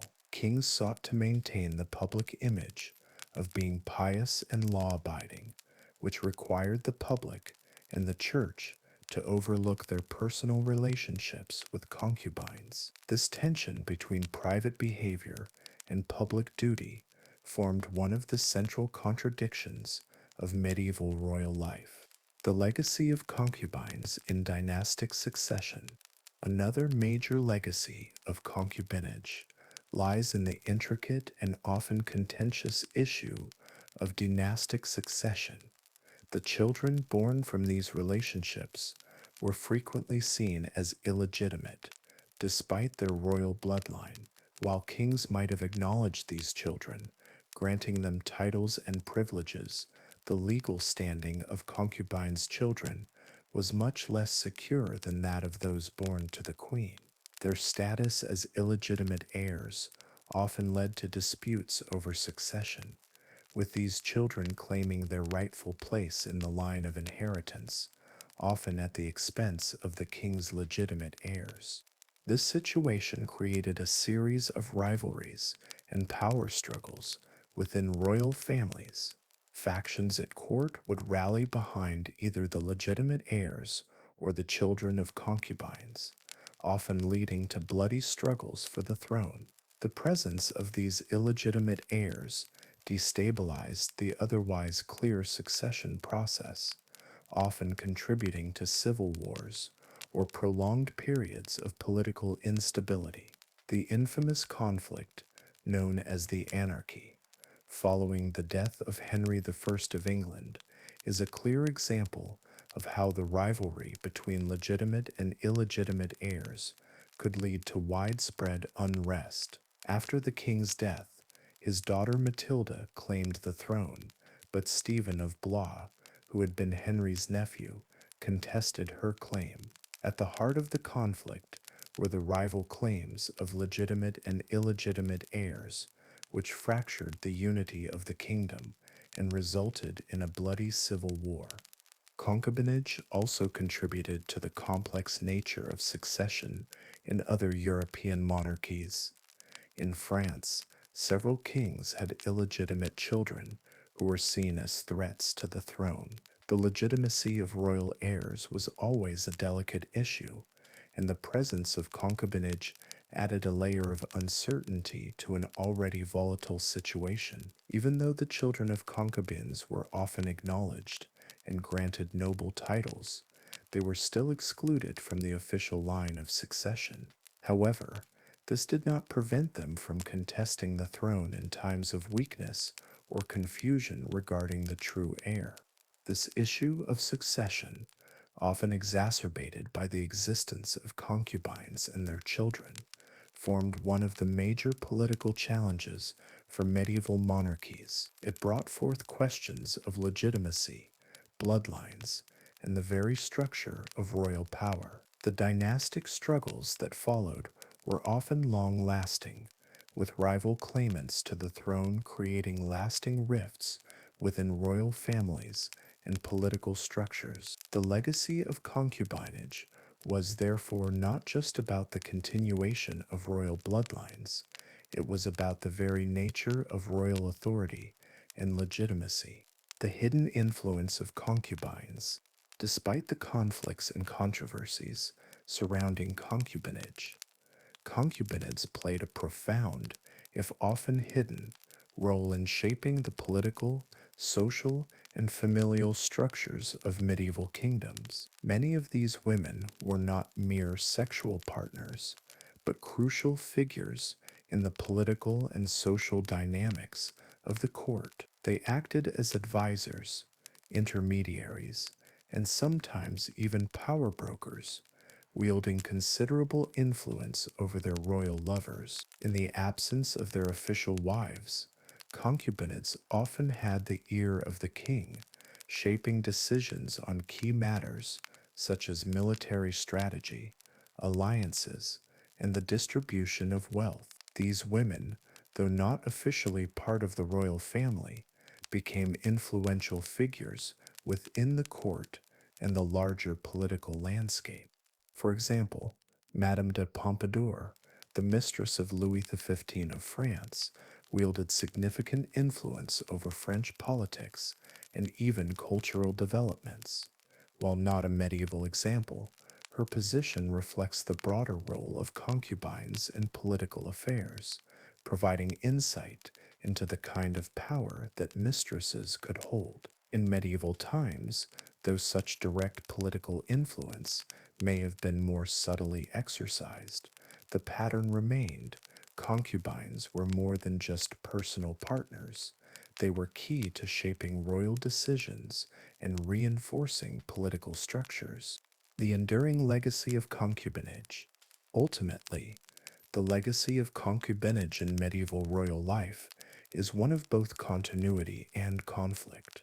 On one hand, concubinage played an essential role in ensuring the continuity of royal bloodlines, particularly when queens were unable to produce heirs. On the other hand, it created a legacy of rivalries, factions, and disputes that often led to political instability and even civil wars. The children of concubines, though they were often just as capable and ambitious as their legitimate counterparts, were often denied the rights of succession, leading to long-lasting struggles over the throne. Concubinage, as an institution, also left behind a complex legacy in terms of the role of women in medieval societies. While the concubine's role was shaped by her proximity to the king and her ability to secure his favor, she also represented a more ambiguous position within the medieval social hierarchy. Though often influential, concubines were rarely accorded the same legal recognition as queens, and their children were frequently marginalized in terms of succession. In this way, the legacy of concubinage not only shaped the political dynamics of medieval kingdoms, but also contributed to the evolving ideas of gender, power, and legitimacy. The legacy of concubinage echoes through history, not only in the power structures of royal courts, but also in the broader social and political structures that defined medieval Europe. The dynastic struggles, the rise and fall of influential mistresses, and the long-lasting implications of illegitimate heirs all serve as a testament to the central role that concubinage played in medieval society. It was in many ways a driving force behind the survival of royal families, but it also created a web of complexity that would reverberate through European history for generations.